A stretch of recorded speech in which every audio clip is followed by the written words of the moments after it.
사도신경으로 신앙 고백하시겠습니다.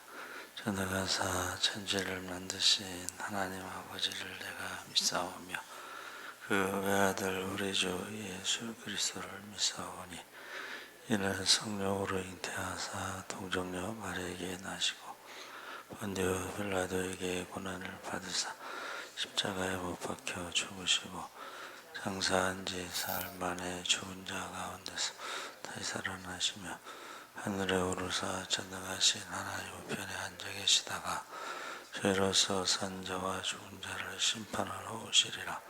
성령을 믿사오며 거룩한 공예와 성도가 서로 교통하는 것과 죄를 사하여 주시는 것과 몸이 다시 사는 것과 영원히 사는 것을 믿사옵나이다. 아멘. 찬송가 384장 찬송하시겠습니다.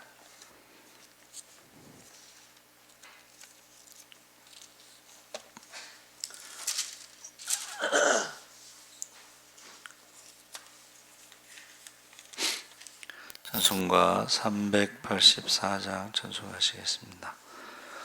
나의 갈 길 다가도록 예수 인도하시니 내 주 안에 있는 긍휼 어찌 의심하리요. 으로 사는 자는 하늘 위로 받겠네. 무슨 일을 만나든지 만사 형통하리라. 무슨 일을 만나든지 만사 형통하리라. 나의 갈 길 다가도록 예수 인도하시니 어려운 일 당한 때도 족하는 애 주시네. 나는 심히 고단하고 영혼 매우 가라나. 나의 앞에 반석에서 샘물 나게 하시네. 나의 앞에 반석에서 샘물 나게 하시네. 나의 갈 길 다가도록 예수 인도하시니 그의 사랑 어찌 큰지 말로 할 수 없도다. 성령 감화 받은 영혼 하늘나라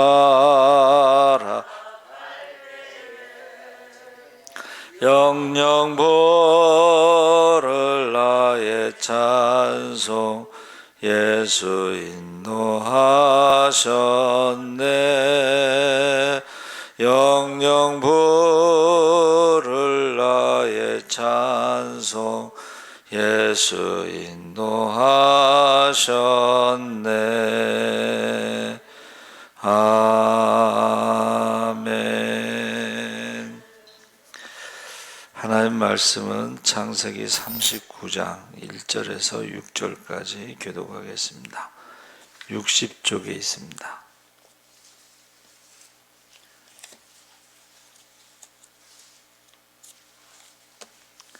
창세기 39장 1절에서 6절까지 교독을 하겠습니다. 요셉이 이끌려 애굽에 내려가매 바로의 신하 친위 대장 애굽 사람 보디발이 그를 그리로 데려간 이스마엘 사람의 손에서 요셉을 사니라.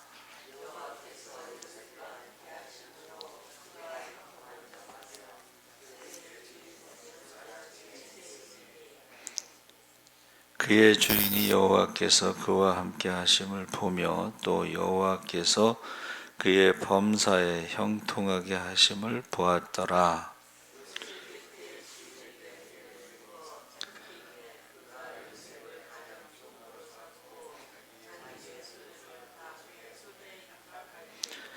그가 요셉에게 자기의 집과 그의 모든 소유물을 주관하게 한 때부터 여호와께서 요셉을 위하여 그 애굽 사람의 집에 복을 내리심으로 여호와의 복이 그의 집과 밭에 있는 모든 소유에 미친지라.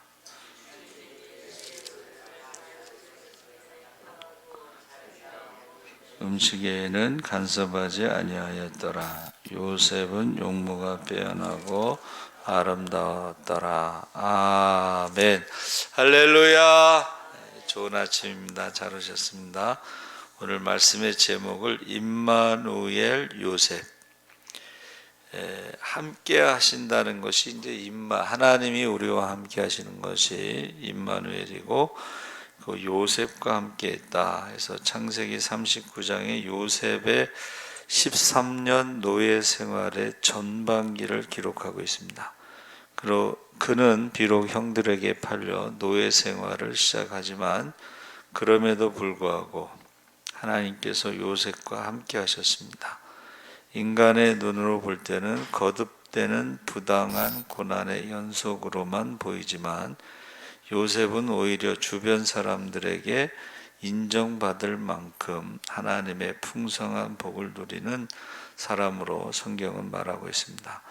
요셉의 인생은 일시적 어려움이 있을 때에도 끝내는 영원한 승리와 복을 허락하시는 하나님의 섭리가 이 땅의 모든 성도들에게도 동일하게 이루어진다는 교훈을 우리에게 전해주는 것입니다. 그래서 1절에 요셉이 이끌려 애굽에 내려가매 바로의 신하 친위대장 애굽 사람 보디발이 그를 그리로 데려간 이스마엘 사람의 손에서 요셉을 사니라. 여기서 이스마엘이라고 하는 것은 그 상인들을 지금 말하고 있는 거죠. 상인들에게 이제 요셉을 팔아서, 그래서 보디발이 이집트 사람 파라오의 신하 친위 대장으로 소개할 때에 이 세 개의 수식어는 그가 그 나라에서 영향력 있는 사람인지를 말하고 있는 것입니다. 왕하고 가까이 있는 사람이니까, 그렇죠?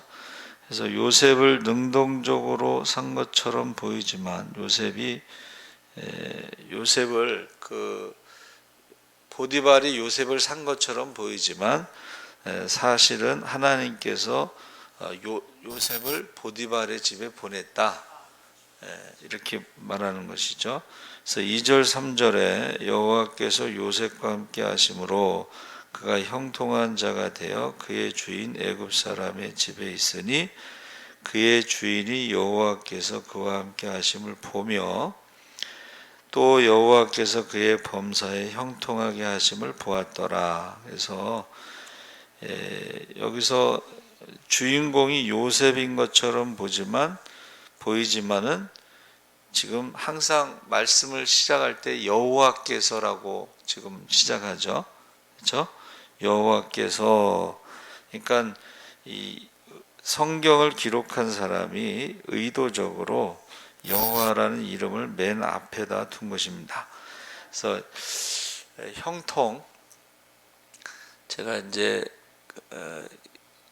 형통이라는 단어를 찾아봤어요. 첫째는 이제 우리가 한문을 찾아보잖아요. 그러면 형자가 무슨 형자냐면 예배를 드리다 이런 뜻입니다.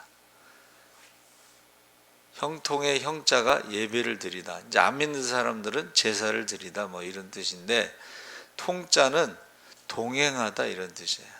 동행하다. 그러면 우리는 예배를 드리고 동행하는 것이 바로 하나님과 함께하는 것을 말합니다. 임마누엘. 할렐루야. 네. 그 구원에 대해서 우리가 뭐 복잡하게 할 거 없이 그냥 예수님의 이름이 그 이름을 임마누엘이라 하리라, 그 이름을 예수라 하리라 했을 때, 예수라는 이름이 구원이라는 뜻인데 임마누엘은 하나님이 우리와 함께 하시는 것이 구원이다. 그러니까 예배가 바로 우리가 하나님과 동행하는 것이 바로 구원이다. 근데 동행이라는 것은 한번 만나는 거하고 다르죠. 만나서 같이 가는 겁니다. 어떤 목적지를 향해서. 그래서 구원이라고 하는 것은 한 번의 만남이 아니라 어떻게 해요? 동행, 과정이 있어야 되는 거예요. 우리가 하나님의 자녀가 됐습니다. 그러면 하나님의 자녀로 하나님과 함께 살아가는 것이 바로 구원이다. 이렇게 말해주고 있는 것입니다. 그것을 이제 요셉을 통해서 보여주고 계신 거죠. 그래서 실제로 역사를 주관하시는 분은 하나님이신 것을 드러내고 있습니다. 이 보다라는 단어는 원문의 그 의미가 깨닫다 이런 뜻인데, 이게 눈으로 봤다는 것보다는 지금 요셉이 이제 예배드리는 삶을 살았잖아요. 하나님과 동행하니까. 그러니까 그것을 보니까 하나님이 함께 하신다 하는 것을 알았다는 거예요. 깨달았다는 거예요. 그래서 어떻게 했다는 거예요? 4절 5절에 요셉이 그의 주인에게 은혜를 입어 섬김에 그가 요셉의 가정총무로 삼고 자기의 소유를 다 그의 손에 위탁하니 그가 요셉에게 자기의 집과 그의 모든 소유물을 주관하게 한 때부터 여호와께서 요셉을 위하여 그 애굽 사람의 집에 복을 내리심으로 여호와의 복이 그의 집과 밭에 있는 모든 소유에 미친지라. 해서 하나님과 함께하는 예배자의 삶을 살고 하나님과 동행하는 사람의 그 어떤 특징이 나타나죠. 그래서 그것이 바로 하나님이 아브라함을 부르셨을 때에 너는 복의 근원이 될지라 천하 만민이 너로 말미암아 복을 받으리라 했을 때에, 우리가 예수를 믿고 하나님의 자녀로 산다는 것은 나만 축복받고 나만 구원받는 것이 아니라 내 주변에 있는 사람들에게 하나님의 축복이 흘러가고 내 주변에 있는 사람들도 예수 믿고 구원받는 그런 일들이 일어난다는 거예요. 그래서 제가 늘 이제 자주 얘기하는 게 우리나라에서 이제 주한장로교회가 가장 크다라고 그때 알고 있었는데, 그 나겸일 목사님이 대학원에 와서 한번 설교한 적이 있는데 간증을 한 거죠. 자기가 예수 믿을 때는 자기 혼자만 믿었는데 예수 믿고 나서 가족들의 이름을 부르면서 기도해서 지금은 그 가족들이 다 예수를 믿는다는 거예요. 저는 그게 진짜라고 생각하는 거예요. 자기 혼자만 예수 믿고 자기 혼자만 축복받고 자기 혼자만 구원받는 것은 성경적이지 않다는 것을 말하고 있습니다. 그래서 요셉이 지금 여호와께서 요셉을 위하여 애굽 사람의 집에 복을 내리심으로 여호와의 복이 그의 집과 밭에 있는 모든 소유에 미친지라. 그래서 이 4절에 섬김이라는 말이 샤라트라고 그랬는데, 이것은 어떤 비천한 일, 노예로, 우리가 생각할 때는 이제 노예로 팔려갔으니까 노예가 하는 일이 아니고, 여기서 섬긴다는 것은 높은 권력자를 섬기거나 예배와 관련된 사역을 할 때 사용되었습니다. 그래서 보디발은 하나님과 함께하는 요셉을 보고 그에게 크고 중요한 업무를 맡겼는데 그 집의 모든 일을 관리하는 가정 총무로 세웠다. 이제 그랬어요. 우리나라에서는 가정의 어떤 큰 부잣집이나 대감집의 집사죠. 모든 것을 맡은 집사, 그것을 의미하는 것입니다. 그래서 이 땅을 살아가는 모든 성도들이 복의 전달자, 복의 통로가 되시기를 주의 이름으로 축원합니다. 그래서 부모는 하나님의 보이지 않는 형상이고 축복의 통로라고 그랬잖아요. 저와 여러분은 어떻게 해요? 혈통의 자녀와 믿음의 자녀를 위해서 복의 통로자가 돼야 돼. 그러니까 우리 자녀들이 하나님의 축복을 받고 우리의 자녀들이 예배자로 살아가고 우리의 자녀들이 하나님이 함께 하시는 그러한 증거들이 나타나야 되는 것이죠.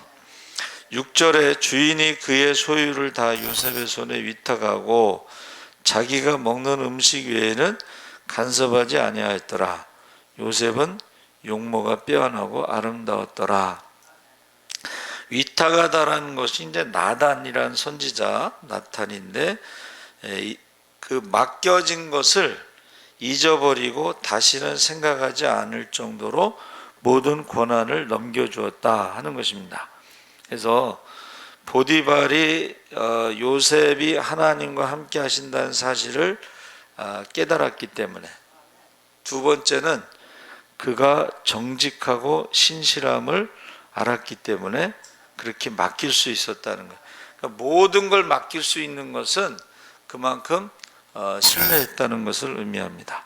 그래서 그런데 이제 좋은 일이 있으면 우리나라 말에도 호사다마라고, 좋은 일에는 꼭 마가 낀다고 그랬잖아요. 그렇죠?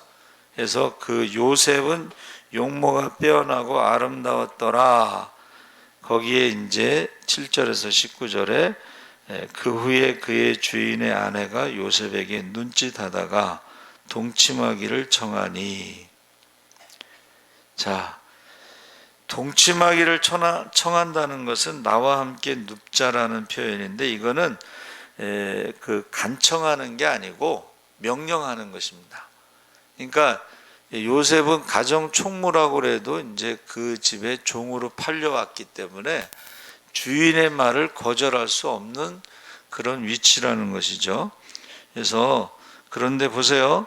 8절 10절에 요셉이 거절하며 자기 주인의 아내에게 이르되 내 주인이 집안의 모든 소유를 간섭하지 아니하고 다 내 손에 위탁하였으니 이 집에는 나보다 큰 이가 없으며 주인이 아무것도 내게 금하지 아니하였어도 금한 것은 당신뿐이니 당신은 그의 아내임이라. 그런즉 내가 어찌 이 큰 악을 행하여 하나님께 죄를 지으리까. 여인이 날마다 요셉에게 청하였으나 요셉이 듣지 아니하여 동침하지 아니할 뿐더러 함께 있지도 아니하니라. 그러니까 요셉이 지금 거역할 수 없는 위치임에도 불구하고 첫 번째는 하나님을 두려워했다 하는 것입니다. 하나님 앞에 죄를 짓지 않겠다. 그렇죠?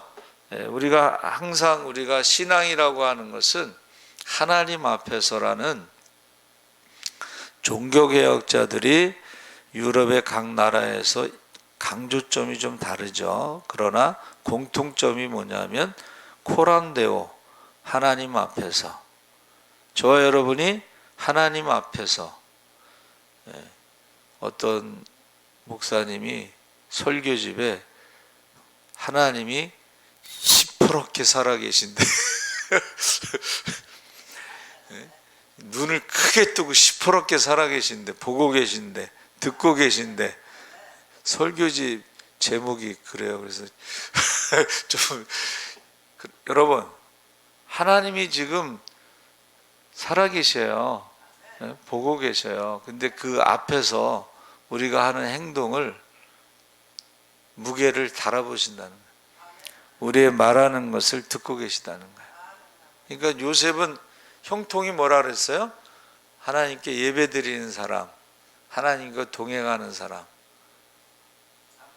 그러니까 요셉이 세상 기준으로 보면은 형들한테 미움받고 운이 좋아서 죽지 않고 노예로 팔려가고, 또 운이 좋아가지고 보디발의 집에 들어가고, 운이 좋아서 가정 총무가 되고, 이렇게 생각할 수가 있잖아요. 그렇죠? 그런데 하나님이 그와 함께 하신다는 것을 인도하신다는 것을 그가 고백한 것입니다.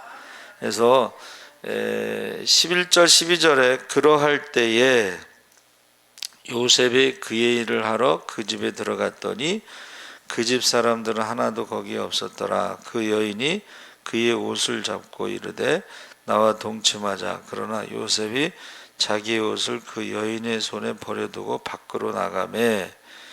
자, 요셉이 그 자리를 피하는 것으로 죄를 피한 것인데 조금도 지체하지 않고 즉각 버렸다.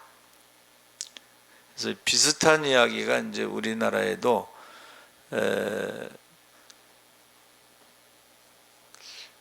그 우리가 알고 있기는 평양 대붕을 인도하신 목사님이 사진을 보면요, 그 교수님이 낸 책에 보면 사진이 있어요. 흑백 사진. 근데 그 사진에요, 지팡이를 잡고 있어요. 이게 무슨 의미냐면 앞을 못 본다는 거예요. 소경이야, 소경. 근데 그가 회개함으로 한국에 이제 평양 대붕의 역사가 나타났는데, 평양에서 유명한 게 뭐예요? 평양 기생이 그렇게 이쁘다고 유명하잖아요. 이 부흥의 평양 대붕은요, 회개 운동이 일어난 거예요. 예? 회개 운동이 일어나 가지고 기생집에 손님이 딱 끊어졌어. 그러니까는 이제 기생집에서요, 이제 회의를 한 거예요. 이거 왜 이러냐? 그랬더니 이게 지금 평양 대붕에 지금 회개 운동이 일어나 가지고 난리가 났습니다. 그래 가지고 가장 이쁜 기생을요, 교회에다 등록을 시켜요. 등록을 시킨 다음에 그 친방을 요청하는 거예요. 근데 앞을 못 보지만 이제 가서 신방을 하려고 그러는데 이 기생이 유혹을 하는 거야. 이제 큰일 났거든. 그래가지고 근데 그 순간에 하나님께서 지혜를 주셔가지고 거기서 아이고 나 죽었다. 자기 이제 죽었다 이거요. 그리고 막 대성통곡하고 그러니까 기생이 옷을 벗다가 깜짝 놀래가지고 도망가 버린 거예요. 여러분, 유혹이 왔을 때 도망가는 게 가장 좋고, 아니면은 이제 앞을 못 보니까는 대성통곡한 거야. 죽었다고, 나 죽었다고. 여러분, 나 죽었다고 소리치면서 막 울면 사람들이 오겠어요, 안 오겠어요? 오겠지, 그렇죠? 그래서 그 위기를 벗어났다, 이제 그런 이야기가 있습니다. 그래서 사실은 뭐 그때는 이제 초창기니까 그랬겠지만은 신방을 갈 때는 목사님 혼자 가면 안 돼요. 항상 사모님이나 아니면 여전사님이나 이렇게 신방 대원들이 있어야 돼. 실제로 이런 것들은 지금도 있어요. 지금도 그 양평 그쪽에 가면 여기 러브 호텔 같은 게 있는데 꼭 러브 호텔 그 1층에는 커피숍이 있대. 그러면 사람들이 신방을 가다가요, 커피 한잔 하고 가시죠 하고 딱 들어가잖아요. 그러면 이제 그쪽에서 유혹이 있을 수 있다는 거예요. 유혹이. 그래서 지금 요셉이 지금 도망간 것이나 우리가 나 죽었다고 통곡한 것이나 이것을 피할 수 있는 지혜를 이제 가진 거죠. 자, 그래서 이 보디발의 아내의 입장에서는 이제 반대로 생각하면 수치심, 분노, 그래가지고 사람들을 불러가지고 요셉이 자기를 겁탈하려고 했다. 이제 뒤집어 씌운 거야. 그래서 요셉이 이제 그 누명을 쓰고 보디발이 이제 화를 낸 거죠. 그런데 희한하죠. 원래 이 강간이나 이거 간음은 성경에서 그냥 사형이잖아요, 그렇죠? 더군다나 이 종이 주인의 부인을 겁탈하려고 그랬으면 사형입니다. 그냥 그 자리에서, 그러니까 종은 말하는 짐승이라서 그냥 죽여도 누가 뭐라고 안 해요. 그냥 죽여도. 근데 더군다나 그 부인을 그랬으니까는 누명을 썼으니까 죽여도 되는데 안 죽였어. 안 죽이고 어떻게 했어요? 요셉이 주인이 그를 잡아오게 가두니 그 옥은 왕의 제수를 가두는 것이라. 왕의 제수를 가두는 감옥에 갇혔어요. 그래서 왜 그랬을까 이제 생각을 해봤는데, 그 보디발의 아내가 이번이 처음이 아니라는 것을 느꼈어요. 왜냐하면 요셉만 그랬을까? 요셉만 그러지 않고 이번이 처음이 아니라는 것을 생각했고, 그러니까 보디발은 오히려 어떻게 보면 부인의 말보다 요셉의 말을, 요셉이 정직하다는 것을 더 신뢰했을 수도 있어요. 그렇죠? 가능하죠? 그래서 어떻게 보면은 요셉을 가장 안전한 왕의 감옥에다가 가둔 것이 요셉을 지켜주는 것이다, 이렇게 생각을 했습니다. 그래서 거기서 이제 왕의 그 떡 맡은 관원장과 술 맡은 관원장이 꿈을 꿨을 때에 그것을 이제 해석을 잘 해주잖아요, 그렇죠? 자, 보세요. 떡 맡은 관원장은 이제 3일 안에 죽습니다. 요셉이 말한 대로. 근데 술 맡은 관원장은 이제 다시 복직이 돼서 요셉을 잊어버렸다고 그랬어요. 근데 그게 2년. 그러니까 2년 뒤에 왕이 꿈을 꾸다가 그 꿈이 너무 이제 스트레스를 받으니까는 그것을 그 술 맡은 관원장에게 말하고, 그 관원장이 요셉을 생각한 거죠.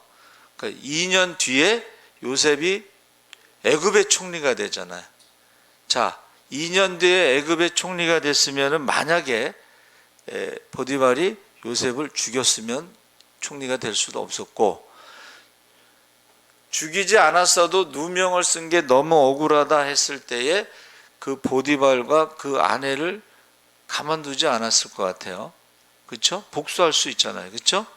근데 성경에 복수했다는 기록이 없는 걸 보면 보디발이 알고 있었다는 거예요. 그래서 요셉을 왕의 감옥에서 가장 안전하게 지켜주었다. 저는 이제 그렇게 이제 생각을 해본 거죠. 그러니까 여러분, 저와 여러분이 세상 사람들이 뭐라고 하더라도, 억울한 일을 당하더라도 하나님은 알고 계십니다. 네, 하나님도 알고, 그리고 주위 사람들도 알아요. 사실은 요셉이 그럴 사람이 아니고 보디발의 아내가 이번이 한두 번이 아니다. 세상 사람들도 알아요. 보디발도 알고 남편도 알을 거예요. 그러니까는 여러분, 무슨 일을 당하든지 만사형통하리라. 할렐루야. 만사형통이라는 말이 뭐냐 그랬더니 대학교에서 쓰는 말이었는데, 옛날에 만사, 모든 일은 형통, 형을 통해서 해결한다. 세상 사람들은 그렇게 말해. 우리는 모든 일을 어떻게 해요? 예배를 통해서, 하나님을 통해서, 하나님과 동행함으로, 하나님이 인도하심으로, 하나님이 지켜주심으로. 그래서 아까 제가 이제 한문만 얘기했는데, 그 히브리어 찰라흐라는 단어가요, 찰이라고 하는 말이 사람 낚는 어부라는 뜻이고, 그 다음에 라메드라고 하는 그 단어는 사람을 교육으로 세우다, 이런 뜻이고, 그 다음에 해라고 하는 그 헤트라고 하는, 제가 지금 히브리어 한자 한자를 이제 파자하는 거예요. 그 헤트라는 단어는 보호하다, 지키다, 이런 뜻이 있어요. 형통이 뭐냐면 하나님이 나를 사람 낚는 업으로, 요셉이 어떻게 해요? 보디발을 사람 낚고, 그 다음에 왕을 사람을 낚는 업으로, 사람을 이렇게 왕을 내 사람으로 삼고 보디발을 내 사람으로 삼는, 이거는 하나님이 함께 하실 때 나타나는 능력, 축복이라는 거예요. 그리고 라메드라고 하는 것은 교육으로 사람을 세우다 이런 뜻이에요. 하나님께서 고난을 통해서 어떻게 해요? 요셉을 애굽의 총리로 세워주신 거예요. 할렐루야. 고난을 통해서 그 기근에 사람들이 죽는 것을 자기는 피부로 느낀 거잖아요. 그렇죠? 피부로 느낀 거예요. 고난을 통해서. 가난한 사람들이 배고픈 사람 심정 안다고. 그 다음에 헤트라는 건 뭐예요? 보호하다, 지키다 이런 뜻이에요. 그러니까 하나님께 예배드리는 자의 삶을 살면서 하나님이 동행하시는 것은 뭐예요? 사람 낚는 어부. 그게 바로 성령 충만 권능을 받는 거예요. 할렐루야. 성령 충만 권능이 임하시면 너희가 예루살렘 유다 사마리아 땅까지 복음의 증인이 되는데 병을 고치고 귀신을 쫓아내고 죽은 자를 살리고 때를 얻든지 못 얻든지 복음을 전하는 증인의 삶을 살아가시기를 주의 이름으로 축원합니다. 아멘. 살아계신 하나님 아버지 감사합니다. 임마누엘 요셉. 세상 사람들이 볼 때는 요셉이 형들에게 미움받고 버림받고 죽다 살아나서 애굽의 노예로 팔려갔습니다. 그러나 그가 어디에 있든지 무엇을 하든지 하나님께 예배드리는 자로, 형통한 자로, 하나님과 동행하는 자로, 하나님이 보호하시고 인도하시는 자로, 하나님이 지켜주시는 자로 그를 인도하신 것을 우리가 볼 수가 있습니다. 우리가 어디를 가든지 무엇을 하든지 하나님이 함께 하시는 예배자로 살아가게 하여 주시옵소서. 감사하며 예수님의 이름으로 기도합나이다. 아멘.